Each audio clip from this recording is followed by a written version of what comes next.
What? Music is what? And what do you do? What is the evening thing you want to do? I do it again at 12.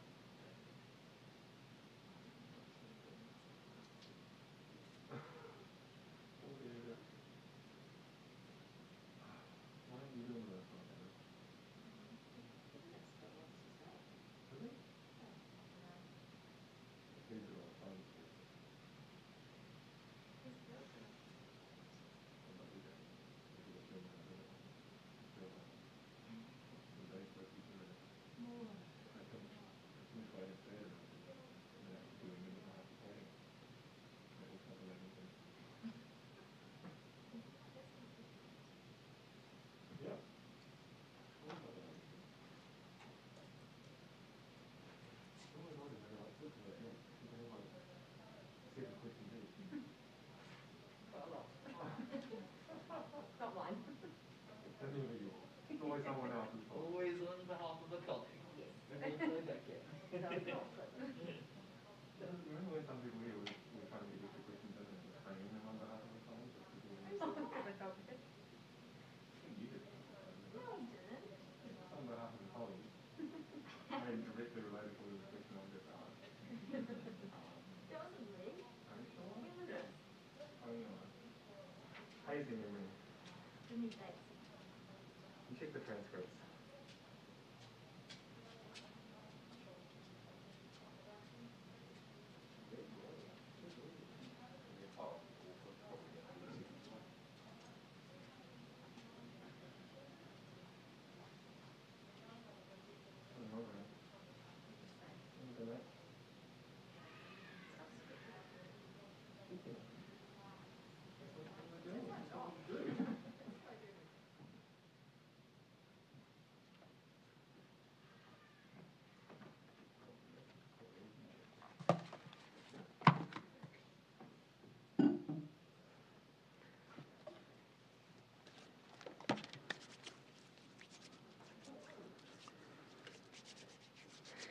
Kia ora koutou katoa, ngā mihi nui kia koutou. Welcome and good afternoon. Thank you for joining us today. I'm going to get straight into it today and begin by handing over to Dr. Bloomfield to give us an update on today's cases. Dr. Bloomfield. Thank you, Prime Minister. Tēnā koutou katoa. So today there are 20 new community cases to report. All of these are in the Auckland region. This takes our total number of cases in the outbreak to 922, and of these, 352 are now deemed to have recovered. Additionally, we have 3 new cases in recent returnees in managed isolation. A quick update on Middlemore Hospital, where, as you know, there have been several cases recently identified. What I can confirm is, pleasingly to date, no staff or patients have returned a positive test following those 3 people presenting to hospital in recent days with Covid-19 or who've been found to have Covid-19. Most of these people will remain in isolation and be retested at the appropriate time, but to date, all have returned negative tests. The total number of as yet unlinked cases in the outbreak is at 34, although I note that 8 of these are from today's new cases.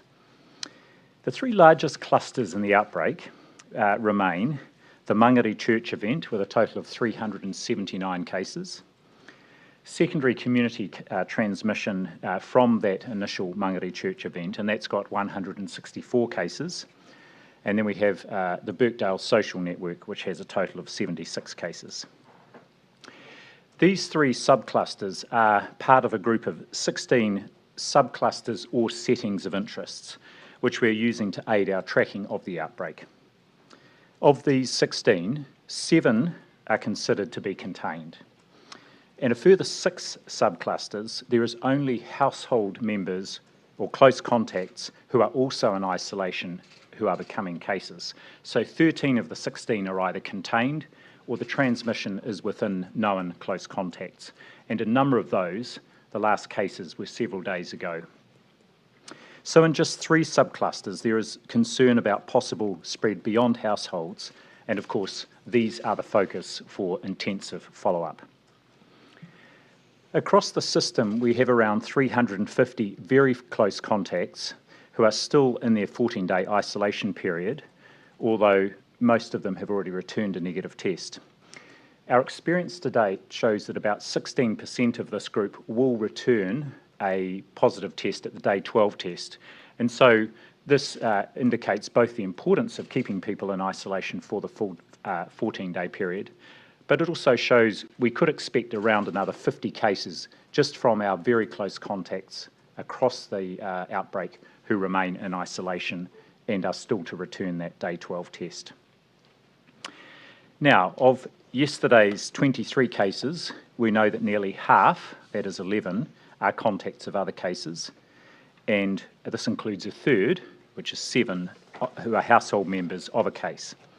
10 were infectious in the community with over 40 exposure events. Most of these relate to a small number of those people.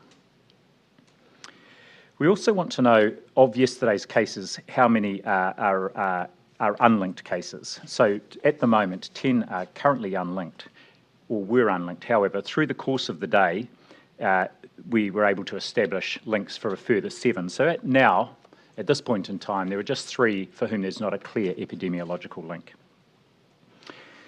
Regarding the person who presented last weekend to Middlemore and was treated on a surgical ward, this person has 9 other household members who have tested positive.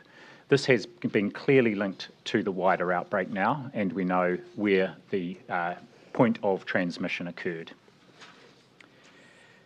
There are new locations of interest that continue to be identified. As I said, there were a number of exposure events from yesterday. Where those exposure events may have involved wider members of the public, they will be published as locations of interest, so please do keep following that locations of interest webpage on the Ministry's website. Today in hospital we have 18 people, all in the Auckland region, and with 4 of these people in intensive care. One of our new cases identified in the last 24 hours presented late and unwell to Middlemore Hospital and is currently in intensive care. I just want to emphasise the importance, therefore, of anyone who needs care for any reason to seek that care immediately, either through calling Healthline If it's an emergency, call 111. But what I can reassure people is that our hospitals are safe. They have very strict protocols in place to ensure that anyone arriving, or patients and their family, as well as staff, are kept safe. So please do not delay or hesitate seeking care. Testing, of course, remains central to our confidence that the outbreak is under control and that there is no undetected community transmission. So, just to reiterate the message, if you have symptoms of any kind, please do go and get a test. Yesterday, there were 10,958 tests processed around the country, and there were just under 5,000 swabs taken across Metro Auckland. That number is likely to increase as more are logged during the morning. In particular, there has been good rates of testing amongst the geographical areas of focus, including Mount Eden, Massey, Mangere, Whavona, Papatoetoe, Otara and Manurewa. To everyone who has turned out to be tested, symptomatic or asymptomatic, where we have been seeking surveillance testing, thank you very much. The sites of where that testing is needed is reviewed on a daily basis by our Auckland Regional Public Health and National Regional Health Coordinating Centre colleagues, and they are changed depending on where we think we need additional testing. Please do take up the invitation to be tested if you are an essential worker, and that invitation has been extended. So far, since the 1st of September, more than 13,000 essential workers have been tested, with no positive cases to date. That includes over 5,500 DHB workforce, across the Auckland region, 3,450 other healthcare workers, for example, those working in primary care or in our community providers, and over 4,000 other essential workers. This is great progress, and thank you to all of those people for being tested, which again helps us ensure there is no further transmission from those important places.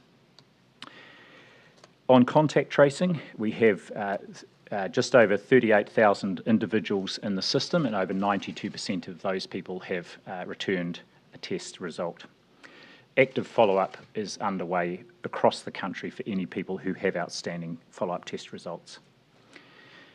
And finally, of course, with the current level 4 situation in Auckland, there's a very cautious approach being taken to granting exemptions for travel outside of Auckland, particularly for personal reasons. They are only granted in exceptional circumstances and only where this is consistent with the wider public health response. I just want to acknowledge and extend my gratitude and sympathy to those people who are affected by these very, very tight restrictions, especially those that may be wishing to travel for quite distressing reasons, such as attending tangihanga or funerals or visiting terminally ill whānau. But the ongoing public health risk of transmissible Delta variant is high at the moment in Auckland, and these restrictions are designed to keep everyone safe around the country and prevent any potential onward transmission. Thank you, and back to you, Prime Minister. Thank you, Dr. Bloomfield.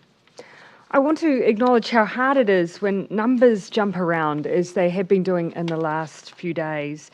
And that is not a sign of failure. It's not a sign that what we are doing isn't working. It just means that Delta is harder. And the tail, therefore, is harder, but it's not impossible. Every day before Dr. Bloomfield and I come down to the theatre, we have a call with the team who are working on this outbreak on the ground. Today you heard a lot of detail from Dr. Bloomfield on the clusters that they are managing and where we're still seeing a bit of onward transmission, particularly within households, where they're looking good and where we have some more work to do. But something that one of the team on the ground said stood out to me as something I should share with all of you, especially those of you in Auckland. They said that we have to remember we still know where the vast majority of our cases are coming from. This is a simple and important reminder because it's an indication of the general control that we have with this outbreak. With Delta, there is an element of some steps forward and some steps back, and I know how especially hard this is on Auckland, who are experiencing the anxiety of the case numbers every day and the reporting of some of those details. And I'll remind people that what often might be reported as a missing or unconnected case very often will be linked back to our outbreak, often with the help of science and genome sequencing that can take just a little bit longer. But we feel all of that anxiety with you as well. But our general direction is positive, and our goals remain the same. Beat the virus, get out of these heavy restrictions, vaccinate. On that note, I have an update. You'll recall that this week we announced that we have finalised a deal for more than 250,000 Pfizer vaccines from Spain. These are now in the country. Today I can announce that we have also finalised a deal with Denmark for the purchase of 500,000 doses of the Pfizer vaccine. This will bolster our rollout throughout the remainder of September, where we had some constraint on the amount of supply we had, before the big batches we already had on order arrive in October. The delivery will be split evenly in two, with the first leaving Denmark early this week and arriving into Auckland from the middle of the week. I'd like to express our appreciation to Prime Minister Mette Frederiksen for making the doses available for purchase. Thank you to the Danish and European Union officials and to the team at Pfizer for their work helping finalise the deal. And thank you to the incredible work of our teams at the Ministry of Foreign Affairs and Trade, the Ministry of Health, MedSafe, Crown Law, Treasury, and to many others who have been working behind the scenes to negotiate this agreement. It has been a real team effort. Combined, the Denmark and Spain deals leave us in the strongest position possible to vaccinate New Zealanders at pace, protect our population, and begin to move beyond life with tough COVID restrictions. There is a vaccine there for everyone who wants one, for free, and it's available now. So please, get booked, get vaccinated, and be safe. It could literally save your life. You can see the difference vaccines are making in this current outbreak, but we're seeing it at an even much larger scale in places like the United States, where hospitalizations are so heavily dominated by those who are unvaccinated. But if your own health and well-being isn't enough to convince you, then do it for those around you. We know the vaccine helps break chains of transmission. It can make it less likely that you'll become infected and that you'll infect someone else. And indeed, that's what we're hearing from the tens of thousands of Kiwis getting vaccinated every day. People are being vaccinated for those around them, those they love, and the wider benefits it brings. And what a difference that is making. On busy days, we've been breaking daily OECD records for doses administered. And over this weekend, new drive-through and walk-in vaccination sites in Tamaki Makaurau saw the city reach an impressive milestone. 500,000 Aucklanders are now fully vaccinated. In the next couple of days, we are likely to reach 1 million first doses in the region. Thank you, Auckland, and keep it up. You are doing the very best thing you can do right now to avoid future scenarios like the one we're in. And so, if you're watching this and have not yet been vaccinated, here are a few options for you. There is capacity for 10,000 vaccinations a day at drive-through sites. These are the Park and Ride at Auckland Airport and the Trust Arena in Henderson. Please make use of these. If you're not yet booked for a vaccine, go this afternoon. There are well over 100 GP clinics in Auckland alone offering vaccination appointments. Check in at your local doctor's clinics for availability. Pharmacies are also available for vaccinations. If you jump onto bookmyvaccine.nz, you'll see that we have a new function which tells you the closest sites with available appointments, so you can assess where to go in order to receive your vaccination the fastest. Please book your slot today, or as I say, drop into one of the drive-through appointments or drop-in centres and get it done as soon as this afternoon, no matter where you are in the country. We're now happy to take your questions. Benedict. Do these deliveries coming in from Denmark, does that mean it's full steam ahead the whole way until we get to the October? Absolutely. There is nothing holding us back. We now have the supply that we need to keep up what has been record-breaking levels of vaccination in New Zealand. So my message to everyone, there's no reason not to come and receive your vaccination today. Yeah, and on these case numbers, you're talking before about them jumping around. Yeah. And last week they were trending down. Yep. People were getting excited about maybe a move out of level 4 for Auckland and then back up into the 20s. You know, Professor Michael Baker, Rodney Jones telling us, you know, they're kind of gutted with that, with those higher results coming. Does this kind of rule out a move down? So what I don't want to do today is speculate on advice that we haven't received yet, because literally our public health teams use all of the data they receive right up to the minute that we make the decision. So we're making it based on the best information possible. And what I would just remind people that within some of those numbers, you'll see that often we are still seeing household contacts coming through. And as Dr. Bloomfield has said, we've even gone out and looked at how many close contacts we have who aren't yet required to have their day 12 test, and we do still expect a proportion of them to come back with COVID. Now, they're all safely isolated, but it does give you a bit of an idea that we do still expect to keep seeing those numbers. We still expect to keep seeing that tail. You're going to give a bit more detail about those 3 subclusters still Yeah. causing problems. Just in terms of, is there anything people should know about those locations that might help you get it under control?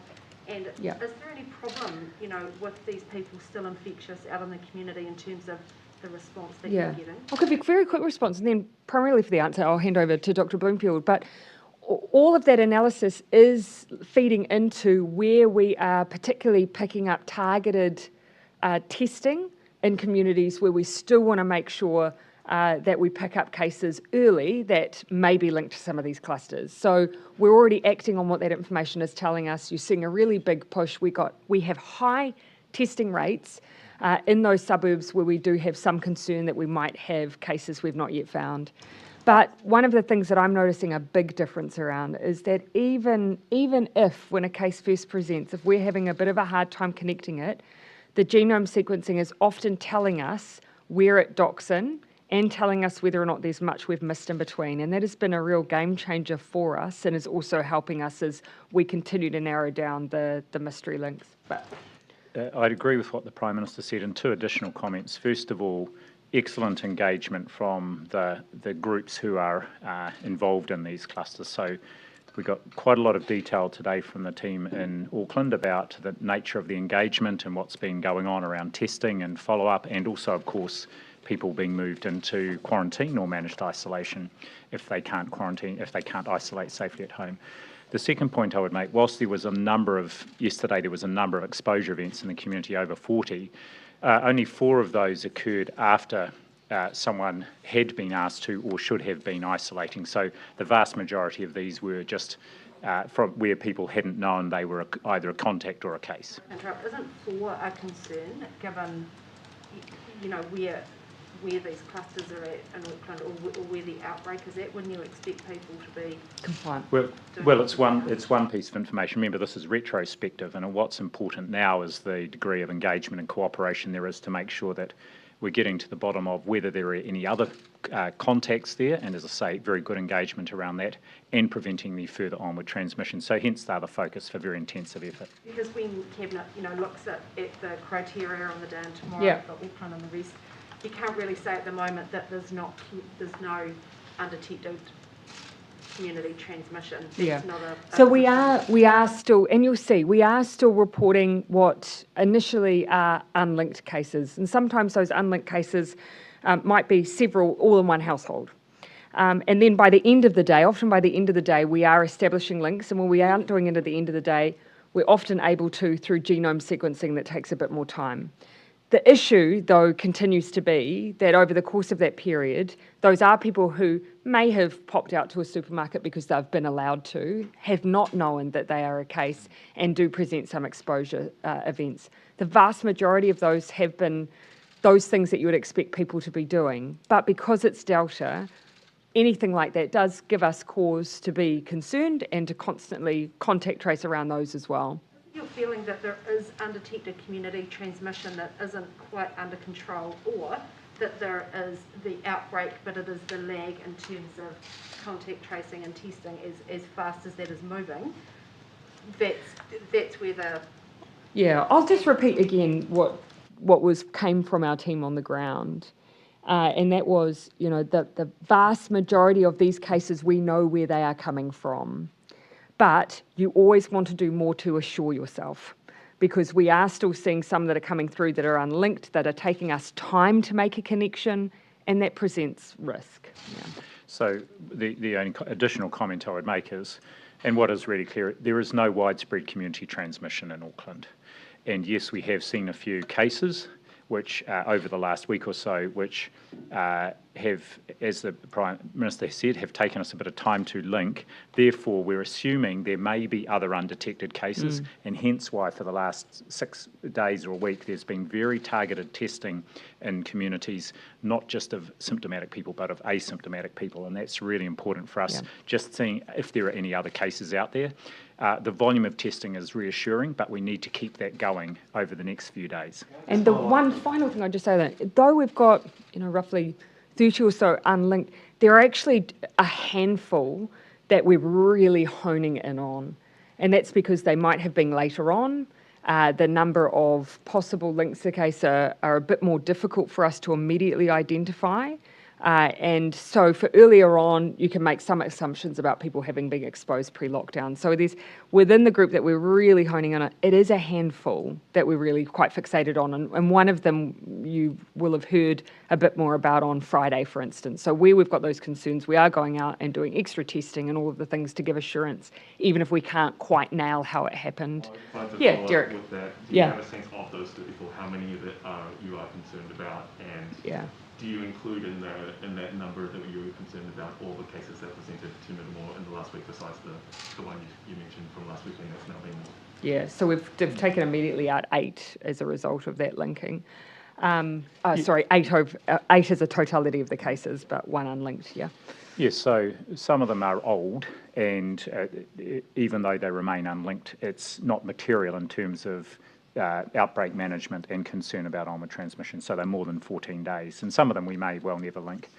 Yes, those Middlemore cases are ones that we have been following up, or that the Public Health Unit has. Yeah. I talked about the gentleman from last weekend, and they've now made the link there very convincingly. Likewise, the one that we talked about on Friday, they've found through the genomic sequencing a link back to the original Mangere Church cluster. And then it's just trying to find out exactly what the person-to-person transmission was from that. Of those 34, do you sort of have a sense of how many of them, among them, that are, as you say, that you're trying to own into? I would describe it as a handful. A handful. It's a smaller number than, well, obviously it's a smaller number than the 34, but I'd describe it as a handful. And some of those you hear us canvass a bit, where we need to really test some of those that help with the source investigation through some wider testing. And you can see the suburbs that we're honing in on. That's where we have a bit of a connection to some of those areas where we might have concern too. Is there, Dr. Bloomfield, that there might be contacts who were not staying at home when they should have been? Is that been what's been happening in the last week, or even if it's just a minority? Look, I don't have the detail, but very often you'll have more than one exposure event associated with one person. So it may have just been one person, and there may well be good reasons for that, or it may well be that is then identified, and hence it informs the decisions around who needs to be contacted. Of course, the imperative thing here is that we get accurate information and honest information, and if people have been out and about, and it's been very unusual actually over the last week or two, then it's important for us to get that information so we can find any potential contacts. Jason? Just on vaccinations, you've made quite a deliberate push this afternoon for people to get out. In fact, I think you said if you've got time this afternoon, get out. Are you looking for just, at one point our record vaccination was about, I think it was 90,000 a day. Are you looking for just day after day after day of about 90,000, or are your ambitions even higher than that from now on? I haven't set a figure for daily numbers. I just want us to get it done. I want people to be vaccinated as soon as possible, because that's the best way that we can protect them. And it's also the best way that we can build in an extra layer of protection that means that we don't have to use things like lockdowns in the way we have in the past. So that's why I keep pushing. I want us to get it done. Just some stats for you. As at 11:59 p.m. on the 11th of September, roughly 68% of people aged 12 and over had at least one dose. And we have 34% of people aged 12 and over who are now fully vaccinated. Just to give you a sense of how we're tracking with some of the age brackets, 89% of people aged 65 plus have been vaccinated with one dose. And we've seen very good follow-up on second doses, so you can assume that we'll hit that for fully vaccinated for our over 65. So really good signs that we have it within our power in New Zealand to get very high rates of vaccination. And just changing tack just a little bit, when New Zealand moved in, or to the rest of New Zealand outside of Auckland moved into level 2, you revealed that there was sort of a pseudo level 2 restriction period. Are you able to tell us that when we eventually move into level 1, if it's going to be the same level 1 that we've experienced before, or is this level 1 going to be essentially a level 1.5? Yeah, so we've asked our public health officials to make sure that they provide us with their assessment on, current level 1 restrictions with a Delta lens. And of course, as we do, we'll provide that information as soon as we've received that advice as well. But you'll see, even with the 2 changes, we've stayed within the framework. So what was changed was just that the number of people that were able to gather and a bit of extra distancing for some of our public facilities. So generally, we stick to those frameworks. If there is a change, you're going to have a big lead-in time to give enough time to let businesses and people know that if there are going to be significant changes. Look, that's always our endeavour. But of course, we also have to use the best available information and advice when we receive it. But I hear people; they want to know as early as possible. One thing that you can expect, of course, is that the scanning requirements they keep ticking along. Yeah, I'll come in the front. Oh, forgive me. Sorry. That's right. What more do we know about the 3 Middlemore cases that were announced last night? Is there any connection to a subcluster, linked or unlinked? I don't mind. I'll pass to Dr. Bloomfield on those. Yes. So that was the. Forgive me, I'm always not sure whether or not I have all of the information that's in the public domain. So I'm assuming that the 3 Middlemore cases include the gentleman from last weekend, the one we announced on Friday, and then there's been some publicity over the weekend about someone who was seen in the on the maternity unit there during the week. Now, just to confirm, that person went in and was assessed. They didn't go in and give birth. And I've commented on the first 2 of those already. On that third one, we're just collecting further information. There's nothing more to say around the possible link to the wider outbreak, but that information will come through over the next day or so. And are there any locations of interest where there have been high levels of transmission where you'd be particularly encouraging people to go and get tested? For Auckland, generally, we will keep asking people, if you're symptomatic, please get tested. But as you've heard Dr. Bloomfield say, there is not a view that we have widespread, undetected transmission going on across Auckland. We do have a few clusters where we continue to want to really focus on those communities, and those are the areas where we have already stood up good testing, surveillance testing, and we have some good numbers coming through. But anything further, Dr. Just to pass on one of the comments our public health colleagues in Auckland made this morning is that we don't seem to have seen transmission from people who are judged to be casual or casual contacts rather than those who are known close contacts. So that hasn't been a feature. So we have seen high transmission rates in households. Again, that's replicating the experience we've seen in other countries, and some transmission to other close or very close contacts, but not so much that casual, fleeting transmission. We haven't really seen any cases arise from that. Dr. Bloomfield mentioned some of the areas where we're doing quite high rates of testing earlier on in the script as well. So. Absolutely. And are you aware of any essential workers who've tested positive in the last few days? Not from our surveillance testing, I believe. Our essential workers are coming through well. None of the asymptomatic surveillance testing. I think from the cases we're announcing today, 20, my recollection is there were 2 who were essential workers, but we don't have any further information about that. We'll obviously publish any locations of interest from those as they come through during the day. And Middlemore Hospital is quickly becoming a hotspot for new cases. Should officials be considering surveillance testing for some or all of hospital presentations? The first thing I would say is, of course, people who have COVID-19 and who are unwell will, of course, be in our hospital system for care. And it just so happens that, of course, Middlemore is in the area where we have had a number of cases. So, for instance, you've heard today that someone has presented with COVID and has been immediately admitted into ICU. My plea would be to people who are unwell, please present to ED, report your symptoms and get the care you need. The last thing we want is people to not come forward if they are unwell. The best place often for those cases will be in hospital care, and the last thing we want is people not presenting because unfortunately they have a perception that will be wrong. It is safe. Yeah. Thank you. So can can I find out how many Middlemore staff and patients have had to isolate, and how much, for the workforce, how much pressure is that going to place on the hospital now, and casting forward for any future sort of exposure events? What's the sort of contingency planning around that? Because we don't have an infinite amount of nurses.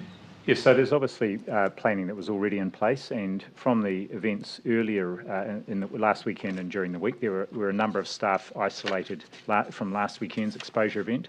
From the one we spoke about on Friday, there were no staff required to be isolated, just some of the patients who were in that area.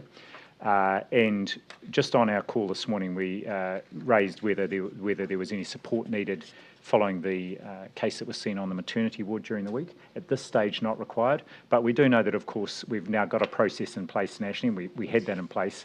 If they do need additional staff, they can be got from either across the Auckland region or from around the country.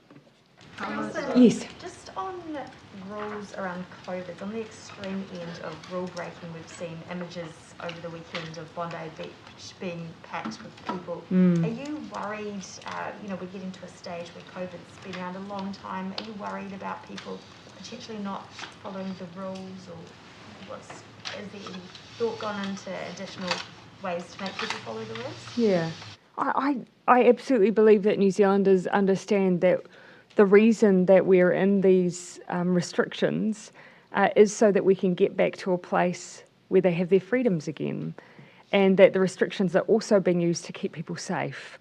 And I think generally there's really good appreciation of that, but I also acknowledge it's hard. I know in particular we are all aware of how tough it is for Auckland and the extraordinary load that they are carrying for us.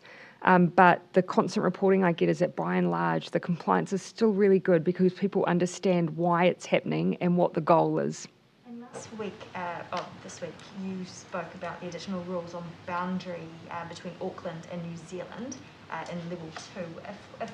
If the country were to move to level 1 and there to be a level 1, level 4 perhaps split, would that be even, have you considered rules around boundaries would increase? It's really the level that Auckland is at that's determining the justification for movement. And because that's remained static, even with other parts of the country changing, it hasn't meant that there are any additional reasons why Aucklanders can leave. Right from the beginning, it's been the case that you've had to get that exemption to move through. And for instance, you've only been able to do so if you've been able to work as an essential worker at a level 4 environment.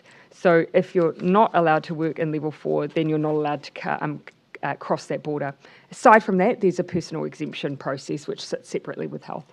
It's looking to be quite similar between 1 and 4. Yes, it's actually what's happening in Auckland that determines your ability to cross as opposed to what's happening in the rest of the country. Health reason to have a 4-1 split, to not have a 4-1 split. No, the only issue, of course, continues to be just generally the risk presented whilst you have an outbreak in one part of the country, and acknowledging that borders are there to do a job, but they aren't ironclad.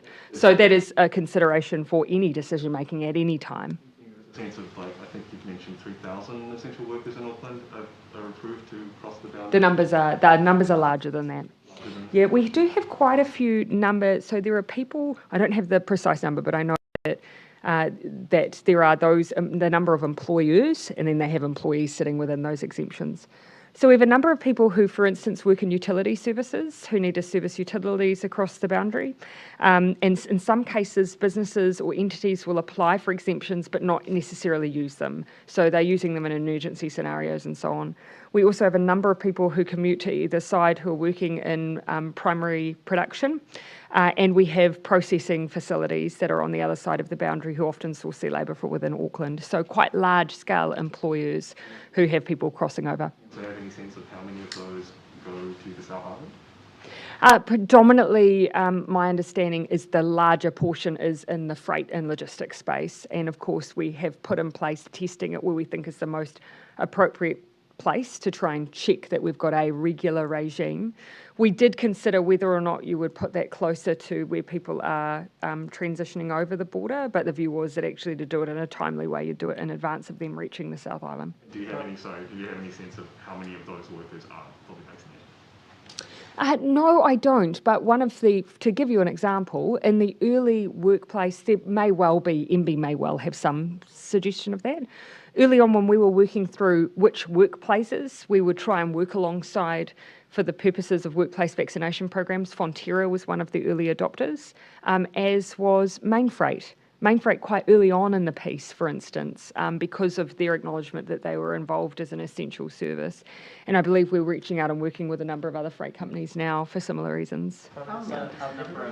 Mark and then Ben. How low does that number of sort of unlinked cases that you're particularly concerned about, particularly looking at, how low does that need to go for Auckland to move to level 3? You know, if there are still a handful of those, you know, potential red flags of undetected transmission out there, do you feel safe moving Auckland through? For me, it's always about look, I'll let Dr. Bloomfield answer too, but for one of the things that I always look for is, of those cases, even if we can't immediately link, do we have a sense of where they may fit into the picture? And regardless, do we consider them to have been in a high-risk case? Were they an essential worker and therefore someone who may have other exposure events as an essential worker? What level of PPE was involved with their job? Are we easily able to contain those who they had contact with? All of those questions, and we really get into that level of detail with every single case. Thanks, Prime Minister. The other thing is, and I tried by including that information about the number of subclusters, and of those 16, there's only 3 that we think there may be ongoing transmission outside of the known household or other close contacts. So it will really be seeing the extent to which, and even just in the last 24 hours, there's been a lot of information gathered, a lot of progress made.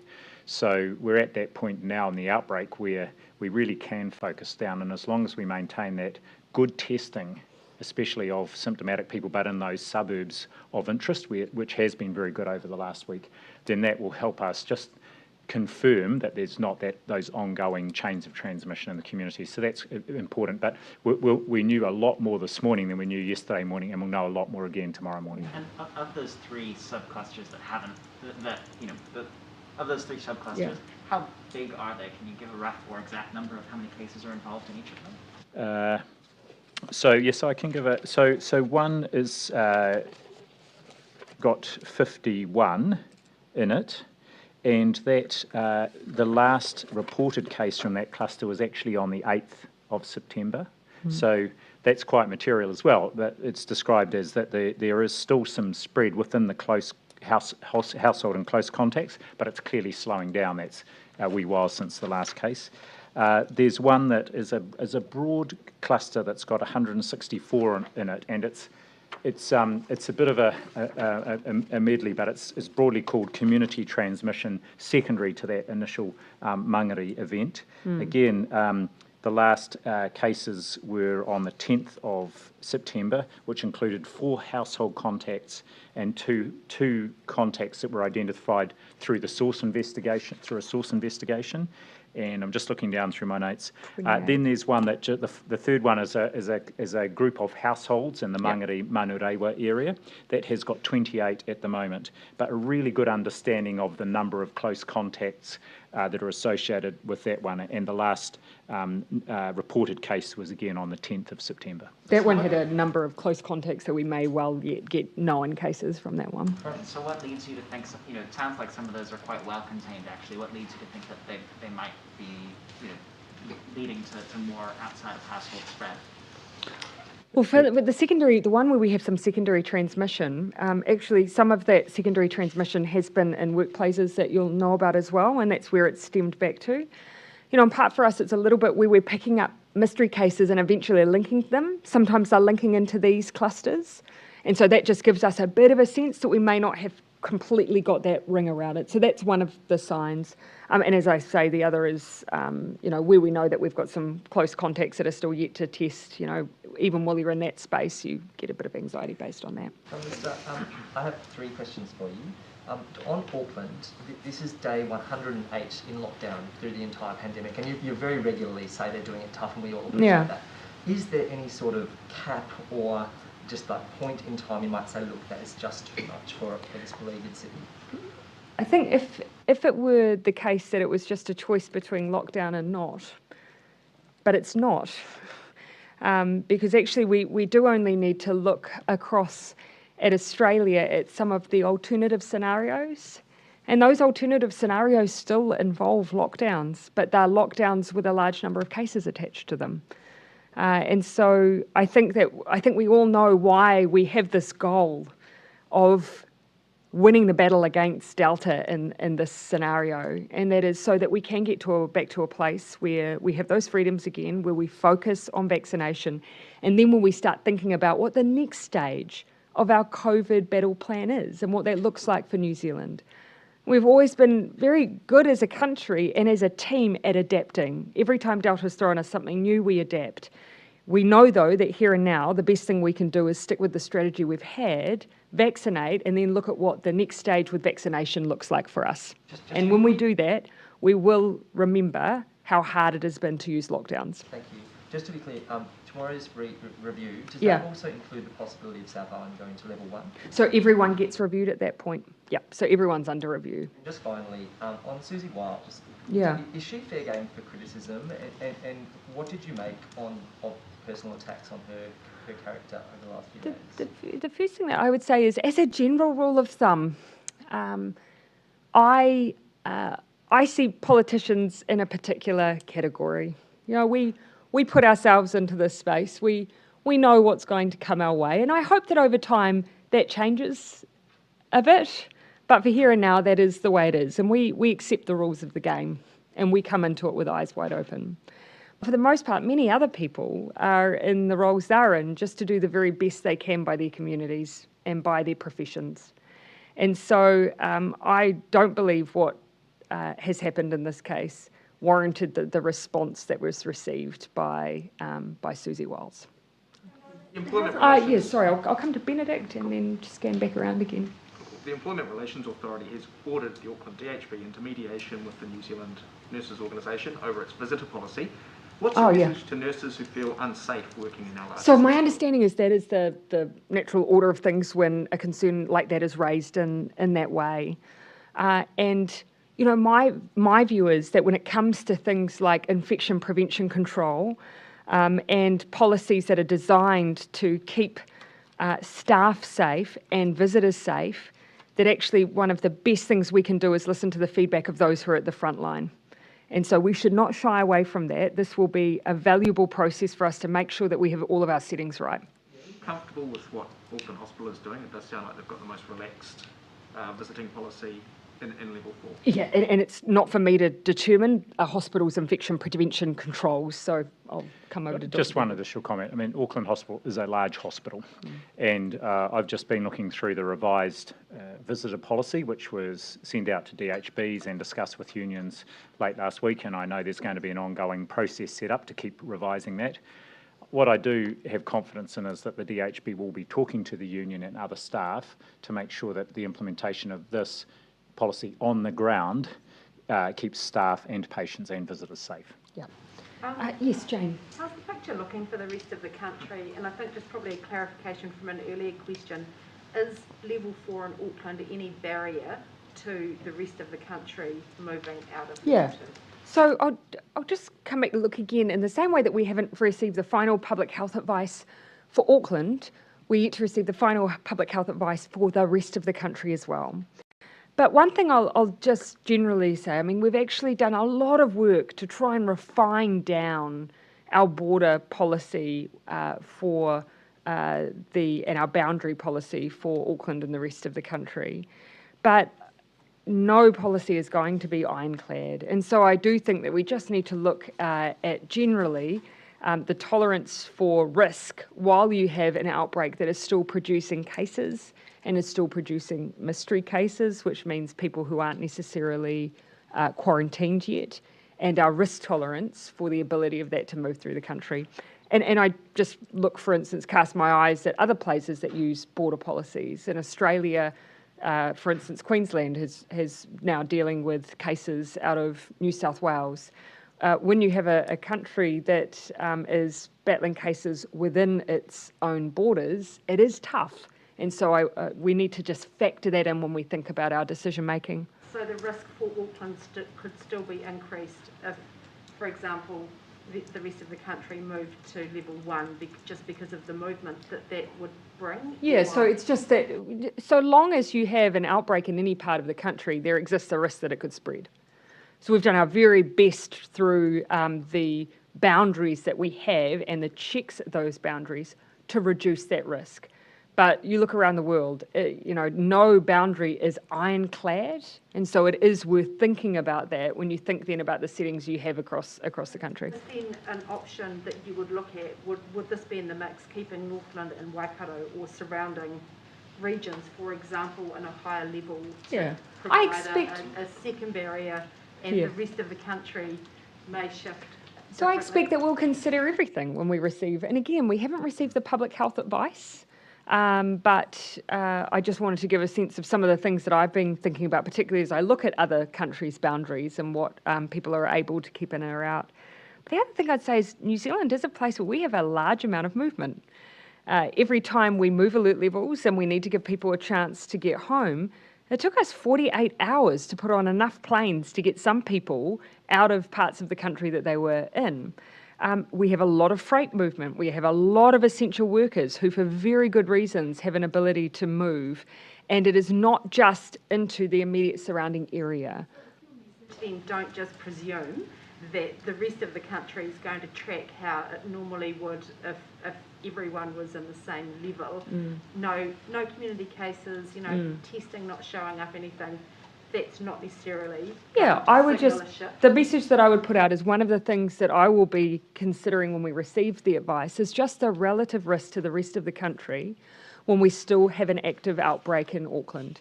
Yes, one where we know the majority of where those cases are coming from, but an active outbreak nonetheless. Again, we've received no advice, but that will be in my mind. Would there be concern that if level 2 is kept for the South Island, that won't be followed because people there might mistake, look, we think we haven't had cases for more than 300 days. And in large, I want to and we haven't had cases for long periods of time in the South Island. But again, I think a large part of that has been because people have followed some of the guidelines and levels that have been used to try and ensure that that's been the case. So again, no decisions have yet been made. Sharing what I'll be thinking about as we consider some of these decisions, but literally it will be tomorrow. We haven't made any decisions at this stage. In the front. Thank you. Oh, sorry, and then I'll come back to you. Sorry, so just back to Middlemore cases. So one of Saturday's new cases developed symptoms after an antenatal assessment. Yes. Does it suggest anything about spread within the hospital, and is it possible she contracted the virus at the hospital at all? The information I've got on this case is it was the day after that this person had been in the maternity unit, so that would be too soon for the person to have been infected while she was in the hospital. But when she was assessed at the maternity unit, no symptoms at all at that point in time through the screening questionnaire that's done routinely, but there's no suggestion that the person was infected during that visit to hospital. And just to reiterate that, our hospitals have got really strict protocols in place. They are safe places for people needing care. Of course, things like genome sequencing will help us try and identify what's happened in this case as well. Yeah, I did say I'd come to you, yeah. This is a question for a colleague, and I apologise, there's a bit of context that I just need to give you. So Sure. News Hub has interviewed an Auckland woman who is a fully qualified dentist in India but needs to sit an exam here to have her qualifications recognised in New Zealand. Yes. She's given us permission to talk to you about her case. The exam is taking place in Wellington tomorrow and doesn't happen again for another 6 months. She's been fully vaccinated for months, provided a voluntary negative COVID test on Friday, but her exemption to travel from Auckland to Wellington for the exam was denied, despite the fact that she says there is a special section for exam exemptions. She gave up her job to study for this, has been studying for months, and says this isn't fair. She believes she met the criteria for an exemption. Why was she denied? I'm not sure that either of us will necessarily be in a position from the podium to be able to answer that question in full, and so I appreciate all the context you've given us. Would you mind if Dr. Bloomfield took that away to the team who works through though? And I know that team works diligently through a large number of applications, so it would probably be helpful if we don't do a disservice by just jumping in on it without knowing the full story. Look at the exemptions then. What do you base those exemptions on, and what criteria needs to be met? Yeah, and again, I can't answer why it is that that person hasn't been deemed to have met those exemptions. What criteria needs to be met? You said there were very few. Yeah, well, the criteria are very explicit on the website, and our team has assessed several thousand. The approval rate is under 5%, so it's very, very tight. And as I mentioned during my opening comments, that includes people wanting to travel to funerals, tangihanga, to visit dying relatives. I know the team work really diligently on each one of those exemptions and requests and assess them all on their merits. In this particular case, I'd need to go back and check in. We can do that for you, though. Yeah, what would your advice be to that woman? Well, I wouldn't necessarily want to give advice until I know just really what happened with that application and some of the reasons for that. Again, I don't like to second guess the job of the people who have everything in front of them. One more question, sorry, for one more colleague. Has any consideration been given to helping the New Zealand Warriors support staff get home? That would be a very good question for our Minister for Sport and Recreation, who's sitting in the third row of this theatrette, who is not mic'd, and I'm sure that he could probably give you a response straight off the bat after this. In response to the terror attack Friday week, Yeah. in terms of Cabinet and consideration tomorrow, whether it's legislation before the House or anything else that might be looked at? So there are some ongoing decisions that need to be made. You'll know that the legislation has been reported back. It went through its consultation process, and of course there'll be a few outstanding matters that will need to be resolved, some of those that were actively considered and really canvassed by the Select Committee. So I don't have anything to report yet. The second question that we are still yet to make a final decision on is the question of an inquiry. In part, that will need to wait until those agencies who have powers of inquiry over this area or jurisdiction provide a bit more information over what they intend to inquire into, because it could span, for instance, even as widely as the Ombudsman, given the role of corrections, the IPCA, the coroners, and the IGIS with the security agencies. But are the elements of the counter-terrorism legislation bill that you're looking at tomorrow, before it comes back to the House, is there more work that's needed, apart from expediting? We've already had some initial conversations and sought some additional advice. We'll continue to consider that and use the time we have between now and when the House comes back to consider the legislation. To anyone who has concerns over changes being made in what has been characterised by some as a rush process, I would push back against that. It has been at Select Committee for a number of months. Public submissions have been made, the department have reported back on those, and now we're going through the process that you'd usually see with Cabinet giving a view on any changes that might need to be made as a result. Yes, in the front, and then Derek, I might have been finished with you. Just on the number of babies who have contracted COVID during this outbreak, it's the number of babies, or yes, children and babies. It's continually quite shocking to hear about this. Do we have any latest numbers of the amount of under 5 perhaps, or under 1? Yes. And also, have they been exhibiting different symptoms, or what's the level there for them? My recollection is that we had a couple of days ago 120 under 9s, but that's off the top of my head. For any additional symptoms or other issues, I'll pass over to Dr. Bloomfield, but one of the big takeaways for me is that vaccines aren't immediately available for children. And look, we hope in the future that that will change. But for now, the people who have the greatest responsibility to keep our children safe are us. By being vaccinated, we protect them. The only information I've got at the moment is just in front of me here is 0 to 9s is 141, but we can come back to you with the under 1s and also any information about symptoms and presentation. I was 20 shy. Derek. There are, for the last number of days, the number of contacts yet to be formally reached, sort of seem to be? That are yet to be formally reached, are still around about 5,000 contacts. Oh, that's... Of the 38,000. Is there a concern or a good question mark over that, or are they just sort of like the stragglers who are just not... Yeah. And so whereas, for instance, for the reporting for our close contacts, the ones that we actually are tending to see the cases in, we are still well within the metric that we use, our target metric for reaching those individuals. And they're a much smaller number, of course, too. But some of those 38,000 will be from those larger, much larger events. So 2 comments. One is the team actually had a look at that, about 5,000 partway through last week. I think about well over 3,000. There was a test result even though there hadn't been an outgoing phone call. And the ones we're most interested in is the very close and close contacts where there's a test result overdue. In the very close contacts, there were 9 this morning, and the team went and had a look at each one of those. And they had either, a testing team had gone out yesterday or was going today, or they had subsequently become a case, and it was just a matter of catching up on the data to exclude them. Yep. So it's now down to really focusing on those ones where there's a test result overdue. What's going on with those thousands who haven't been, like, haven't had an outreach call yet? Are they just not, don't have their phones on?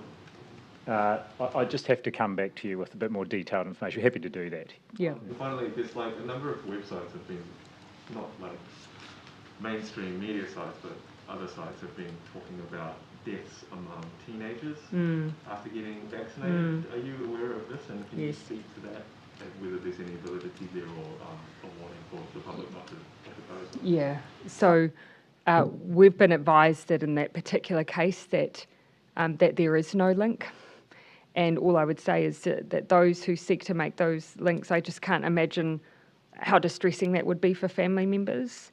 So you'll have seen that if there is information that needs to be shared there, it's reported to us and we proactively share that. So I would just advise caution on believing some of the information that is shared by those who ultimately are seeking to undermine people's decision around being vaccinated. I think you've summarised it well. There's been no death among a teenager due to a vaccination. Yes, that's what we've received no reports through any of our adverse events. And even if there's a possibility, if there's of course, because if there's any possibility, a health professional would notifies our system, and in those ones where it's, there'd be a lot of interest in that, I get an email on the day, and I haven't had no emails about that. And we've separately been advised that it's unrelated. Thank you, everyone.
Tēnā koutou katoa. Good afternoon. Welcome to day 2 of Alert Level 3. It may surprise some viewers today to see me here alongside Dr. Bloomfield, because you will have heard me say that recently was set down to be our last for the foreseeable future press conference together. But you will also have heard me repeatedly say that life at level 3 is very similar to life at level 4, and so we decided to extend that mantra into the way that we're treating it with our press conferences.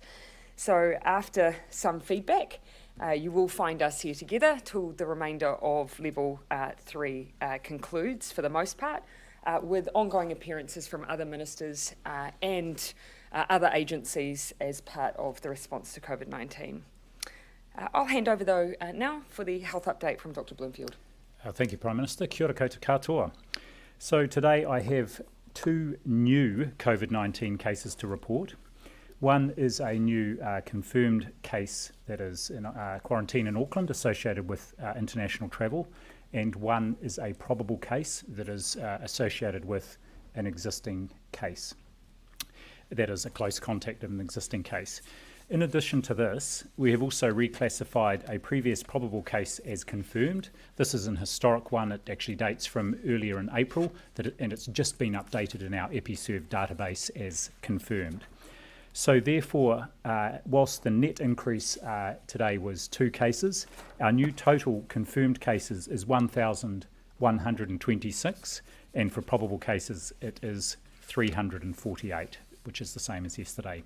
Our total combined confirmed and probable cases is therefore 1,474. We report the confirmed case number to WHO and will continue to do so. That is the 1,126. Pleased to say no additional deaths to report today, and we have 6 people in hospital, none of whom are in intensive care. Yesterday, 2,637 tests were completed, and our combined total to date is 128,073 tests. Of our cases, 1,229 are reported as recovered. That's an increase of 15 on yesterday and now comprises 83% of all cases. There remain 16 significant clusters, no change from yesterday. A couple of words from me about Alert Level 3, as the Prime Minister said, now 2 days old. It's important that we keep reinforcing the key messages around expectations and how we need to all behave during Alert Level 3. It's crucial we stay vigilant and in particular maintain the guidelines around physical distancing, keeping within bubbles, good hand hygiene and not going out if unwell. And as commercial activity resumes, this applies to businesses and retailers who are now interacting in a contactless way with providers. And yesterday, like me, you will have seen some aspects of Level 3 were a little bit like the first day back after the summer holidays. And also we were all getting used to a new way of doing things. And I think for the most part, businesses got that right. However, we did see some pictures of quite large groups of people congregating outside 1 or 2 places. I'm sure those businesses involved will be working on their processes today to ensure that any customers waiting to pick up goods or services can maintain physical distancing. That will be imperative in terms of our ability to provide confidence to the government that we are ready to move down alert levels in due course. As I said yesterday, we have a new Section 70 notice that does include provisions to close non-compliant premises. However, I think yesterday would be a good example of everybody settling into a new regime, and for the most part that worked well, but just ironing out some small matters that do need to be ironed out quickly. So overall, the message is the same: stay home, save lives, and that's our number 1 rule for Alert Level 3. If you need medical attention, ring Healthline, ring your GP, or if it's an emergency, dial 111. And if you have any respiratory symptoms, please do contact Healthline or your GP and talk about getting a COVID-19 test. Thank you, Prime Minister. Thank you, Dr. Bloomfield. I want to start by reminding people in the same way that Dr. Bloomfield has that we are not out of the woods yet. While our case numbers remain low, we will still have cases, and we have seen with our large clusters in New Zealand that it only takes one person to potentially affect many. With that in mind, we continue to take a firm stance with the enforcement of rules at Level 3. This is our waiting room, and so we need to make sure that we're vigilant in the way that we treat it. The rules are ultimately in place for a reason, and that reason is to keep us safe, but to also move us as quickly as we can into other alert levels. Police recorded 104 breaches in the first 18 hours of Alert Level 3. The vast majority of these resulted in warnings, but 21 people have been prosecuted and 71 warnings issued. In addition, 742 complaints of businesses not complying with Level 3 rules were made. Most related, though, interestingly, to a lack of social distancing and business operating practices. MB, MPI and other agencies will be following up on a further proportion of these complaints. Agencies have been tasked in particular cases where they've triaged. 61 cases in particular are being followed up on. So while our preference is to educate and engage with businesses to ensure they're operating within the rules, we will not hesitate to take firmer measures if required.